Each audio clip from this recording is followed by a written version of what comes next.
Welcome. My name is John Sicklin. I'm the chair of Engineering Fundamentals, where the first-year engineering program lives. I want to welcome all of you to Michigan Tech and to being a first-year student here. I think right now I want all of you to clap for yourselves. Clap for yourselves. Yeah. All right. All right. And the reason I ask you to do that is because I know how much effort and time and energy you put in being here. Now it's our turn to work with you, and we look forward to that. It's my pleasure tonight to introduce to you your host for this program. This is the incoming and new dean of the College of Engineering, Janet Callahan.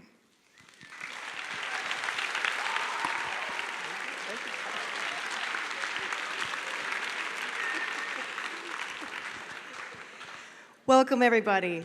And on behalf of our fellow dean at the College of Technology and the chair of computer science, we would all like to welcome you here. We have majors from both colleges and computer science, and it's just wonderful to see you all together. In fact, it's a packed house. It's an absolutely packed house. Thank you for coming, and welcome.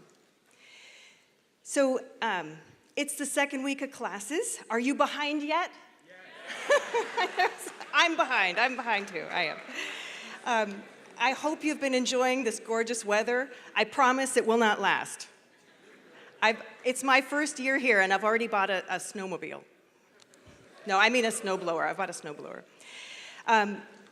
So before we kind of get going with the introduction of our guest speaker, I wanted to ask each of you to turn to somebody you have not met yet. So hopefully it's somebody in the row behind you, and just say hello.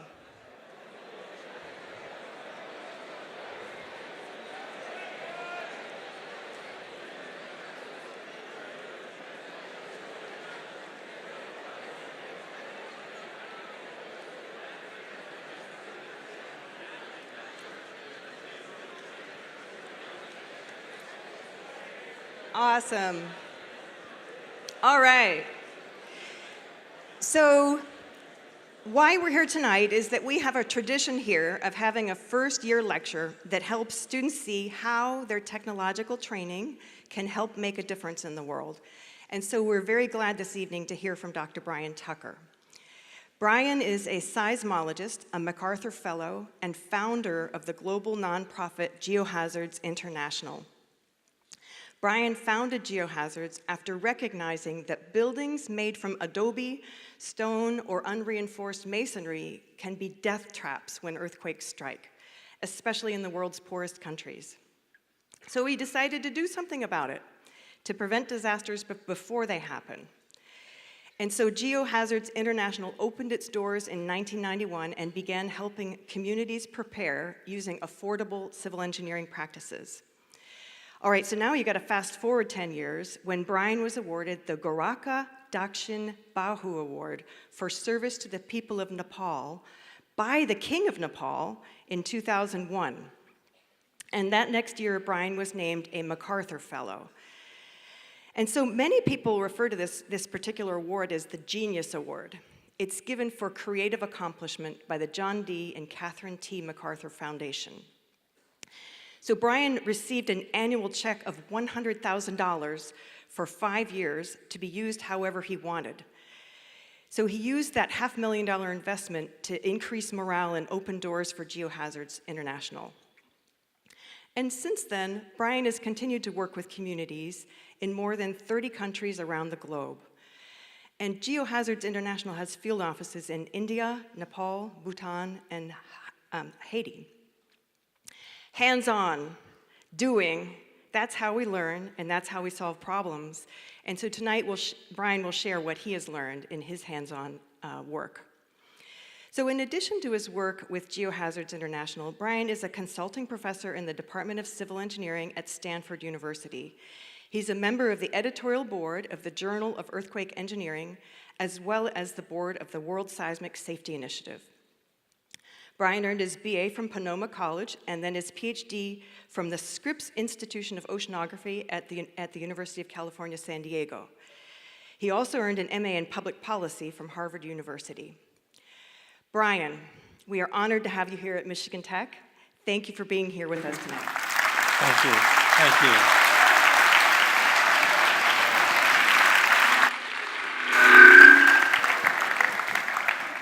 Thank you, Dean Callahan. Thank you very much for the introduction, and thank you all for coming out on such a beautiful evening.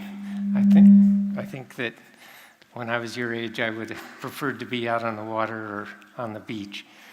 I did try to put myself in your shoes and try to imagine what I was thinking when I was 18 years old, which I guess most of you are. So that was 55 years ago. And my memory's a little fuzzy, but one thing that comes to mind is I think I was mainly concerned that whatever major I was going to choose would forever determine my life's career and future. I pictured it as sort of parallel railroad tracks, diverging railroad tracks of this major leading off in that direction and that major leading off in that direction, and there would never be any opportunity to correct. But as you may have heard from the introduction, I started out in physics, and then I diverged over into earth science, and then ultimately seismology, and then I was involved a little bit in that, applying science and engineering to public policy, so I went back to school and got a degree in public policy, and then I quit a job in the government and created a nonprofit. So now here I am managing a nonprofit organization around the world. It's a small one, that is the nonprofit, not the world. And so I'm doing something for which I was not trained. I hope you'll notice that. But it's been just a tremendous adventure and a lot of fun. And so if any of you have the anxiety that I had at your age, I want you to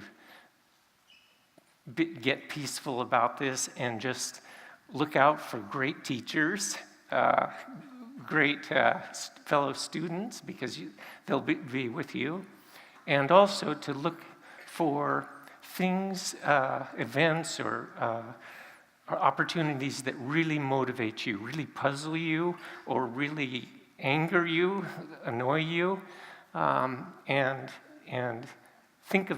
look for those opportunities and issues, because that's what will fire you up day in and day out to try to do something about it.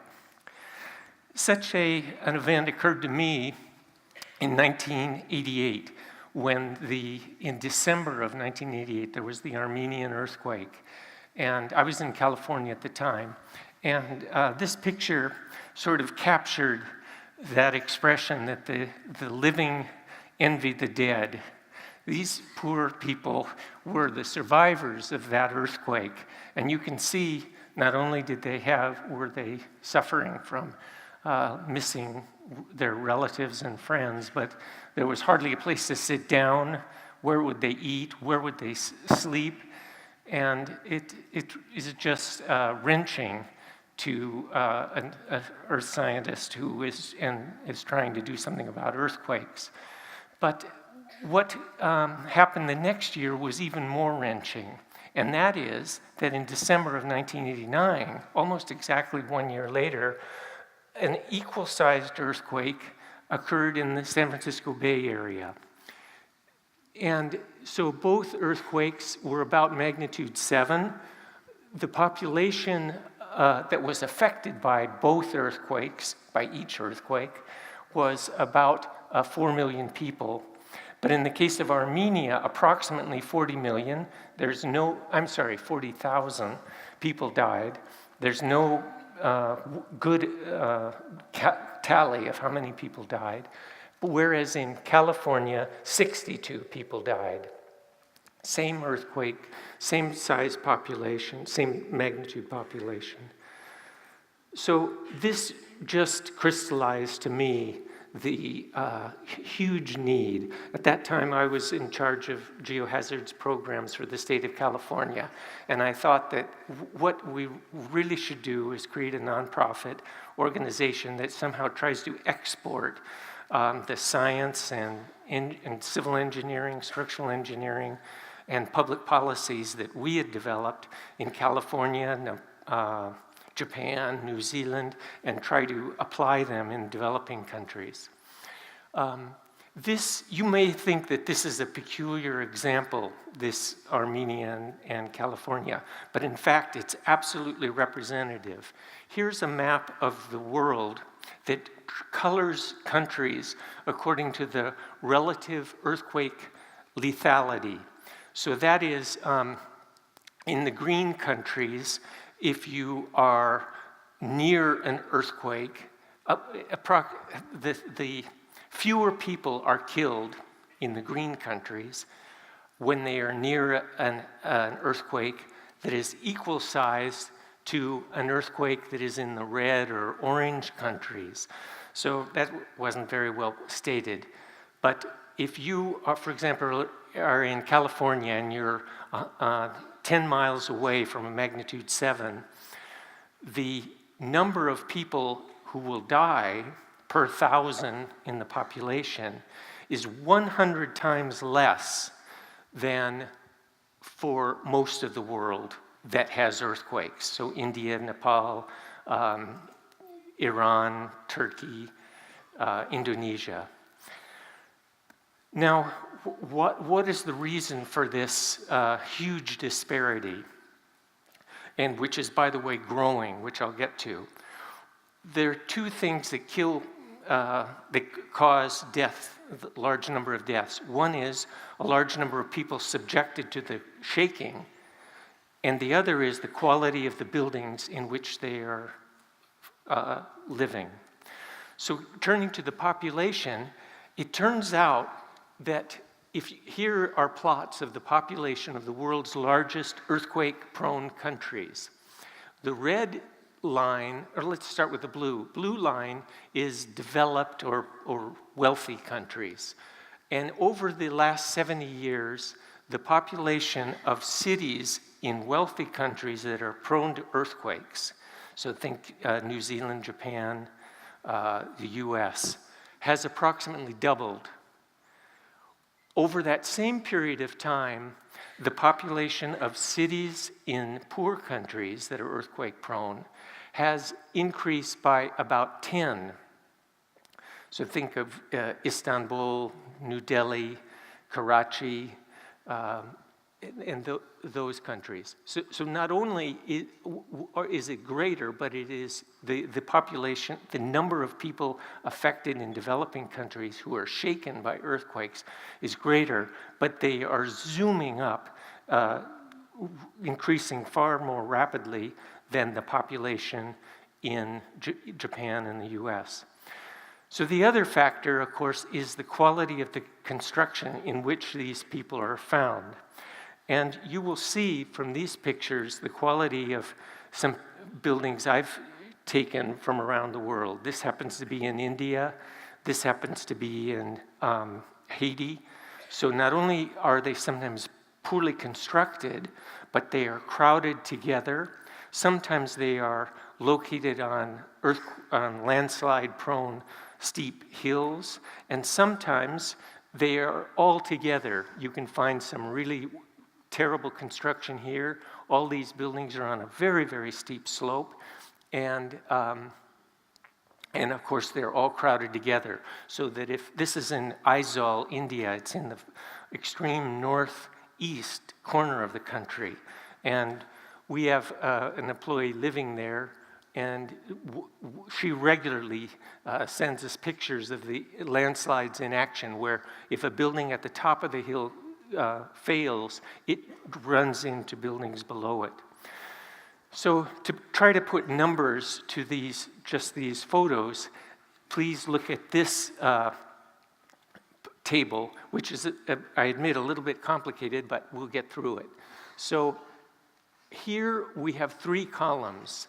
The population growth in developing and developed countries, compared from today's population compared to 1950. So this is saying, this number 20 is saying that the population today in developing countries, in earthquake-prone cities in developing countries, is about 20 times more than it was in 1950.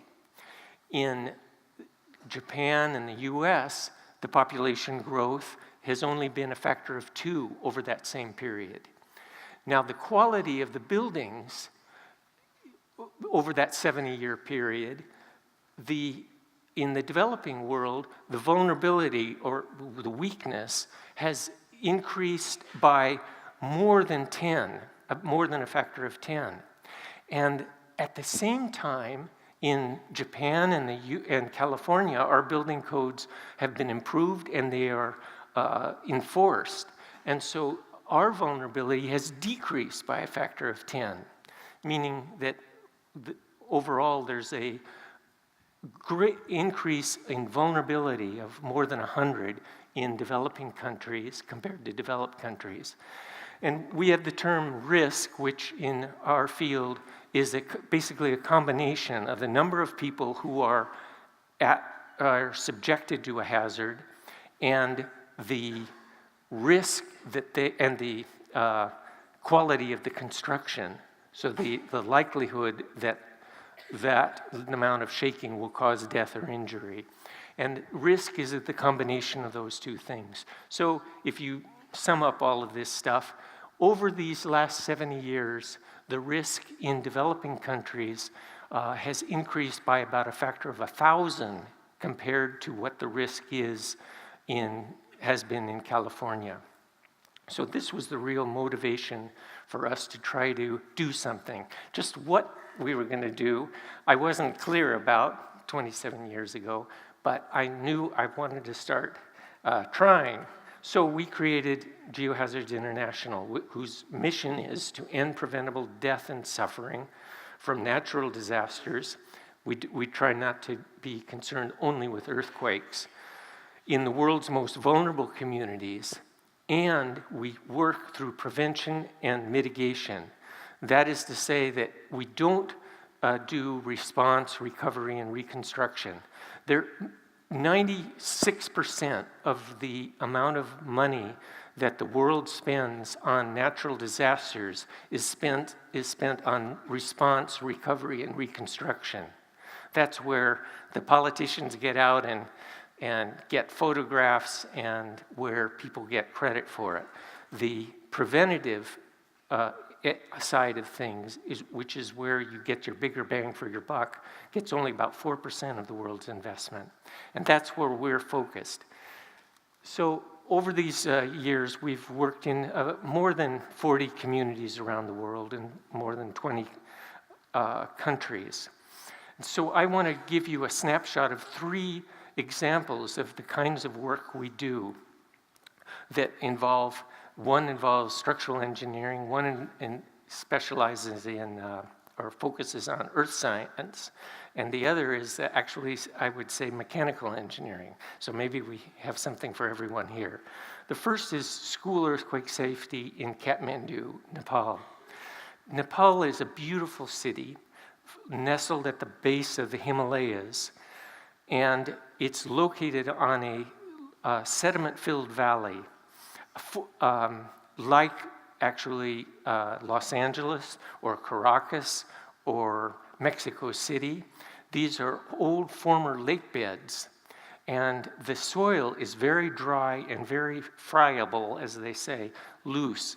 And the consequence of that is a distant earthquake sending earthquake waves to Kathmandu will shake the people on the hard rocks around the valley 1/10 as much as it will shake buildings in the soft sediments in the valley. So and of course these mountains here are indicating that the earthquakes are going on all the time. So one of the things we have done in Kathmandu is to work on a school retrofit program. We went to a village where they had an old 2-story school that was made out of mud bricks, and the mortar was itself mud.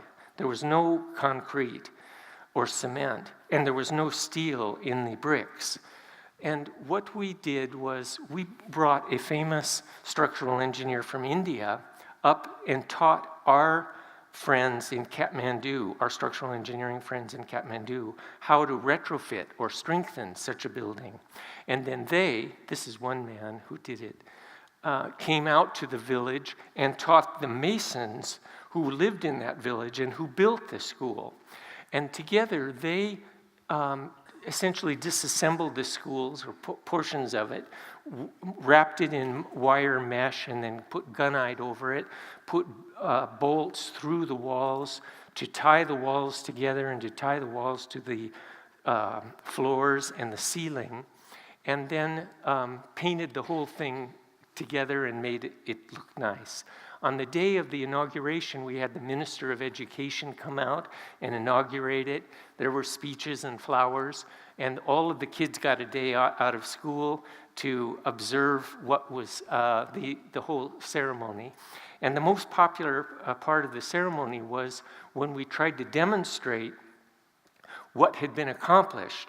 And you see this retrofit work took place over 2 months in the school that was located on the village square.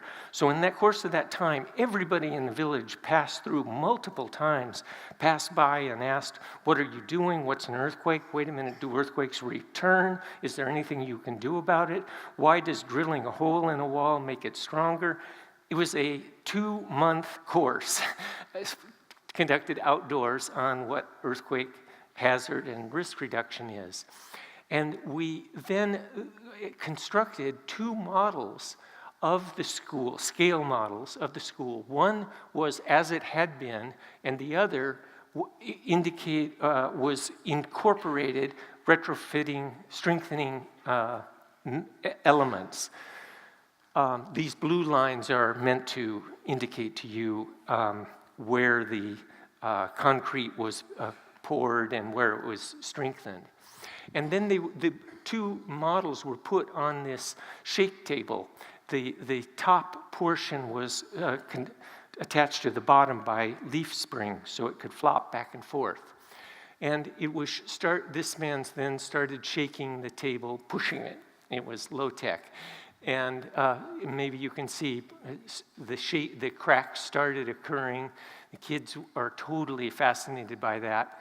Then sometime later, there's more damage. And of course, in between each shake, there's more lecturing about what we were doing, why we were doing, and what you can do about it. And then finally, the whole thing collapsed. And the model of the retrofit school was presented to the principal, and it appears in the lobby. Okay, this is where most work, unfortunately, of nonprofit do-gooders ends. That you think you know what you can help, how you can help, and you do it, and then you move on to the next country or the next funder. But we were able, for various reasons, to come back 10 years later. Actually, what happened is I sent my daughter back, who was in high school at the time, and I had frequent flyer miles. And I had her go back and interview the people in the village and the engineers with whom we worked. And she and they found when they would go to new building, what they wanted to do was to see what was the new construction. The whole concept was that by retrofitting the school, we would make the school safer, but if we were successful, we would change the way people thought. And they would insist on their new construction incorporating these things. That's the sweet spot. So here was one new building that incorporated some of these earthquake-resistant features. Here's another picture of, you can see on the right-hand side, hope the lighting is okay. You can see on the right-hand side the old building, and then on the left-hand side was the addition. And you can probably see some cement features, and you can't see the concrete, the steel that's embedded in it. And then also, here's an old building And I should have worked on this a little bit longer. But what you can see along here, this is a really old building, right along here are some funny ends of beams that stick through the wall and under the floor. And on each beam, there's a peg that prevents the wall from moving independently. So this anchors the floor to the wall. And that the way these unreinforced buildings collapses, walls start moving independently. One falls in or one falls out. So what we found at that time was 85% of all new construction incorporated at least one retrofit feature. And then the real proof in the pudding was 16 years later, in 2015. There was a rather large earthquake, not as large as it will come, but a rather large earthquake in Nepal. And there we found examples where schools that had incorporated this is a totally new school, it wasn't a retrofit school, that incorporated the design features that we were advocating were located next door to schools that were the old style. And fortunately, the earthquake occurred on a Saturday, so no one was killed. But this was another huge teaching moment. And I was there just 2 months ago, and now more and more schools are being retrofit and homes using retrofit techniques. So that's one example of what we did. Another really interesting thing involves tsunamis in Sumatra. Indonesia is a country of thousands of islands. On the far west is Sumatra, and the capital of the province of West Sumatra is called Padang. It's a city of about 1 million people. Sumatra has a big fault running down the middle and another fault offshore. For earth scientists, you will soon learn the difference between strike-slip motion, like what's in the San Andreas, and thrust faulting. The strike-slip, particularly, of course, if it's on land, doesn't create tsunamis. But thrust faulting that are offshore, as is often the case, create earthquakes and tsunamis. And this is what I think everyone knows of the 2004 Banda Aceh or Sumatran earthquake. This is what Banda Aceh looked like on the north tip of Sumatra just before 2004. This is what it looked like afterwards. It just was scraped clean from the tsunami wave. Well, if you make a little map of Sumatra like this, and you paint little green patches that to indicate where past earthquakes occurred, and thereby relieved the stress on the fault. So when an earthquake occurs, the bad news is it releases stress and causes shaking and damage. But the good news is it has then released the stress, at least for a while, until it builds up again. So I painted these things, different shades of green, indicating different amounts of stress release. Well, what you see is that there's a lot of stress release offshore, but there's one zone where there hasn't been an earthquake in a long time. And lo and behold, it's right offshore of the capital of Padang, Padang, a city of 1 million people. Here's what it looks like. So you can see, one thing you see is the big concentration of buildings is right on the shore. The other thing you can see is it's a long way to go to high ground in case you knew there was a tsunami coming. Here's a beautiful example of earth science. It was done by a friend of mine named Kerry C., who was at Caltech and now he's in Singapore. And what he did and his students was they went offshore. Let's see if maybe you can see here. These are little islands, coral islands, that have popped up above the trench. And he went to where the coral was above the water level, mean high tide. And then they cut through it Much as you would cut a tree and count tree rings, you can cut through coral and count the rings, because every year, when it pops up, every year it's growing happily. But then when there's an earthquake and it is popped up out of the ocean, it dies. And that is evident in these rings. And so what they found was, by counting the rings, that over the last 600 years, tsunamis repeated every 200 years. And the last one was 1797. So more than 200 years. This is not like a clock, but it certainly is an additional indication that Padang is in the crosshairs. That's the bad news. The good news is that here's a cross-section of what it looks like. Here's Sumatra. Padang is a little city like there. Here are these islands offshore. And over to the left, that is to the southwest, the Indian-Australian plate is diving under the Eurasian plate. And it sticks every once in a while, but as the plate continues to plunge under, it drags the island down with it until finally there's an earthquake and the stress is released, the island pops up, sending a tsunami to India and Africa, and another tsunami towards Sumatra. And now here's the amazing thing, that earthquake waves traveling in solid rock take only a minute to arrive in Sumatra, in Padang, whereas the tsunami wave takes 25 minutes.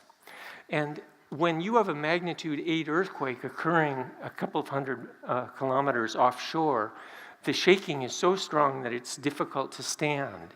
So the good news is that they have a natural earthquake tsunami early warning system.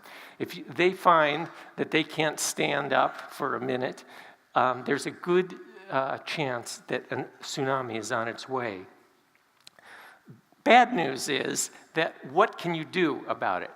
So what the community was doing before we arrived is they had maps like this posted up on billboards and buildings that indicated that if you live in this neighborhood, you're supposed to go this way when you feel strong shaking, and in some cases you're supposed to go in a different direction because there are water bodies that you have to get over. But anyway, there's evacuation routes, and they practice these evacuation routes.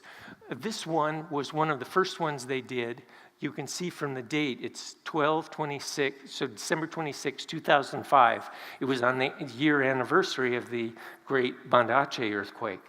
Well, these were well rehearsed. They knew months in advance that they were going to do it. Kids got out of school to do it, and everything worked well. But when there were 2 earthquakes that weren't large, but which shook the city, everyone panicked. First of all, it knocked down buildings. And so rather than just marching on the street as a parade, you had to avoid damaged buildings. But also everyone against the drill got into cars and motorbikes and caused a traffic jam. And so now if you go to the mayor of Padang and ask what will happen when the earthquake and tsunami occur, he will calmly tell you, if the anticipated earthquake and tsunami occurred today, 400,000, about a half of the population, would die. This is an accepted fact. It's sort of like it's going to rain tomorrow. Well, someday they say they're expecting that despite these evacuation drills, 400,000 people would die. So we thought that was really completely unacceptable. Namely, that about half of the people, if the earthquake were to occur, about more than half of the population in the inundation zone would die. We knew that was unacceptable because in Tohoku, Japan, in the 2011 earthquake and tsunami, 97% of the people living in the inundation zone survived. Now, Japan, of course, is extremely wealthy, extremely technological, well-educated, so they have a lot of advantages. But we felt that there must be something that we could export from Japan that would be appropriate. And we noticed that Japan had lots of vertical evacuation structures. Some of them are very sophisticated, like this one, costs a lot in terms of concrete and steel. Some don't hold that many people, but we found that there were some earth-filled structures, and this really appealed to us. And so we started promoting the construction of a soccer field raised to exceed the depth that we anticipated the tsunami would be. And we started promoting and trying to raise money and get land permission to build this thing. It's a long story, it's ongoing, but we liked it because the construction was affordable, low tech, it could be done rather rapidly, it was earthquake and resistant. It had a daily use. In other words, it wasn't just beneficial to the community once every 200 years, but every day they could play soccer. It would be open, unlike a high-rise building, 24 hours a day, 7 days a week, 365 days. There's no gender bias, which is something that is quite sensitive particularly in a Muslim country. It would hold about 20,000 people, and if it cost $2 million, it was about $100 per person. That's a good deal. Let me tell you my final example. School earthquake safety in Bhutan. Now here's the Nepal and Bhutan from space. You might think that they're so similar that whatever we did in Nepal should just be copied in Bhutan. But it's completely different. The earthquakes are the same, but the government, the economy, the culture, everything is different.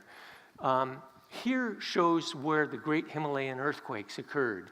These these bubbles are meant to indicate where the earthquake slipped, and the number inside is the date when that last earthquake occurred. These are great earthquakes, greater than magnitude 8. You'll notice, so again, the longer it has been since an earthquake, the sooner it'll be, on average, when the next earthquake will occur.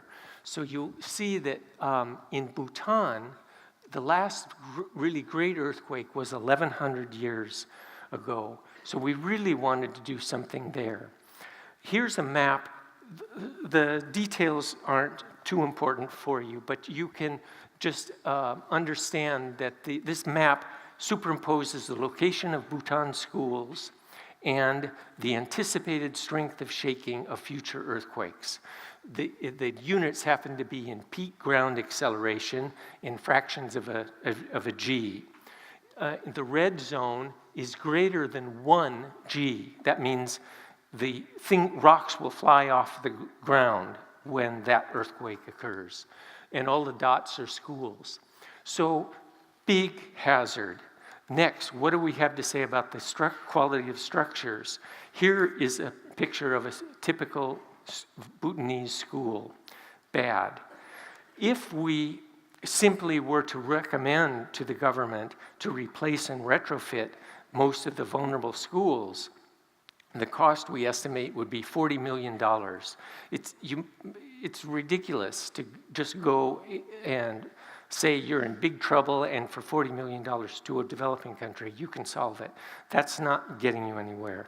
So one thing they do is they have earthquake drills, drop, cover, and hold, where kids get under desks. The problem was shown in the 2015 Nepal earthquake. Here's a picture of a school in Nepal, and the sticks that are there in the middle are the remnants of desks after the walls fell in. Here's another picture of a Nepalese school, and it used to be 4 stories high. Now it's just 3 because the second story collapsed, and this is a close-up of that. And you can see the school desks here on the that building, and they obviously didn't protect anyone below that. Well, one of the wonderful things about my job is I go to conferences and meet people around the world. And in 2015, after that Nepalese earthquake, I was attending a conference in Japan, and an Israeli guy who was a mechanical engineer and designer, he was talking about an earthquake-resistant school desk. And he showed a picture of that, and then he told us about how he tested it in Italy by dropping various weights from various heights that were meant to model what the weight that the desk would be subjected to if a ceiling fell on it. Okay, so then you think, okay, well, let's just import earthquake desks from Israel to Bhutan. The problem with that is it's still $10 million. It's way too expensive for Bhutan to do that. It's also culturally sort of irritating that they have to go abroad to do this. So I then talked to Ido, my Israeli friend, and said, why don't you go to Bhutan and we'll pay for your trip and all of that and for your brilliant student to go and train Bhutanese furniture manufacturers. So here they are training the Bhutanese furniture manufacturers. And one of the features that makes this thing strong is the welding technique. It has to be extremely precise. The different elements have to abut at exactly right angles and be held in place while the welding is happening. So we were training the Bhutanese furniture manufacturers. But the neat thing is that there's only one purchaser of school desks in Bhutan, and that is the Ministry of Education. So if we can train the Minister of Education on how these desks should be built and how they can be tested for quality, we will have created a source of a supply of these desks and a demand for the desks and an ability to do quality assurance. So that's what we did for a year, all sorts of training like that. And then another public demonstration. We had the press and the government officials. In Bhutan, the government officials wear that beautiful costume that I showed you. And here is the victim, one of the usual Bhutanese school desks.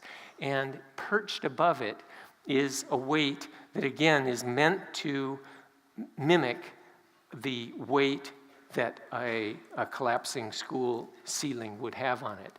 And the result was, as you might expect. But then we put out a desk that the Bhutanese manufacturers had just built. And we dropped a similar weight on it, and ta-da, it survived. And now it seems that the cost of making the desks in Bhutan is something like $4 million. But in the course of doing this, the Ministry of Education understood that because the desks are so much stronger and durable, they actually outlast, without considering an earthquake, outlast the old desks. So it's actually more, they said, this is cost effective for us to buy these things even if the earthquakes didn't occur. So we ended up they now are producing the desks on their own. We're out of a job and looking for another place to go. So these are the people that help make that possible, and I look forward to your questions. And you, of course, I welcome you writing to us. You can find out more about what we do. These are just 3 of the projects, and we almost hired a alumna 2 years ago from your department, and we're always looking for more help. Thank you.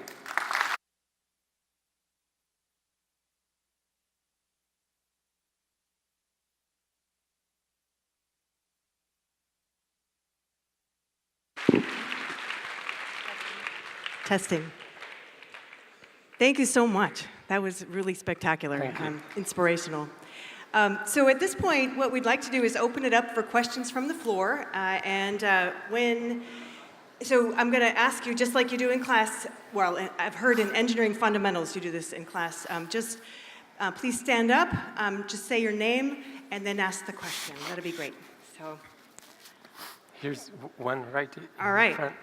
Hey, like way back at the beginning, you said that you went to this one place and they had some houses built on the rock and the other houses built on the lake bed. Right. On the sand. Why were the houses on the sand more prone to earthquakes?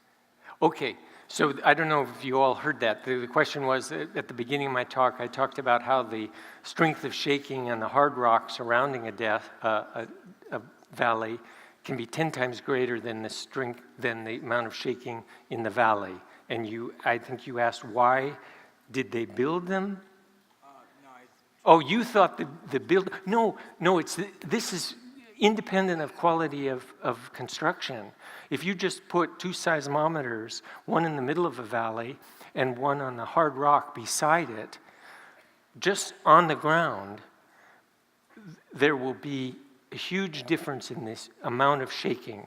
It's frequency dependent, and it's a little bit more complicated than just saying that all earthquakes are 10 times greater, but it depends on the frequency. But what I meant to say was, independent of the building quality, the strength of shaking is more. And now you ask why. You could ask, why is that? Just look at your water bed or a bed with a solid bed frame. The bed frame it doesn't move much, but the floppy mattress and springs are more flexible. And if the same shaking, if you subjected the whole bed complex, there's more shaking in the center of the flexible mattress than on the hard frame. It has to do with conservation of energy, and you'll learn about that real soon. Yes. Oh. Stand up. How many languages do I speak? I have, at times, spoken 3 languages, maybe 3.5. But one part of my education I didn't talk about was I lived for about 2.5 years in the Soviet Union in Tajikistan. And there was no TV, no internet, barely radio, and that was a life-changing experience. And I learned Russian fairly well there.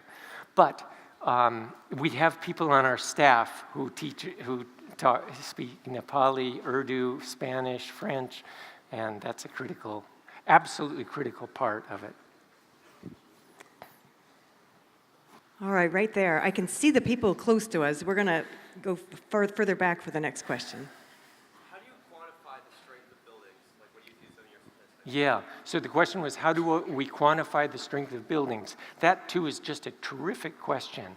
And one way it is done, and you have experts in the faculty who will answer this, too, is to build scale models or full-scale models and put them on shake tables and shake them at different strengths, and you can see how well they stand.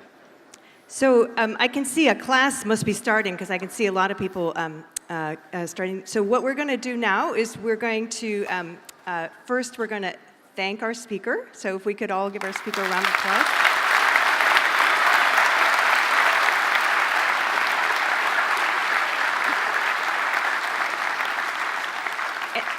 And so I have a token of appreciation from Michigan Tech to you, and this contains a piece of our own geology. And we were talking about the beautiful rocks and the native copper from the area. And so this Thank is you for very you. much. Thank you so much for coming. Thank you. Thank you.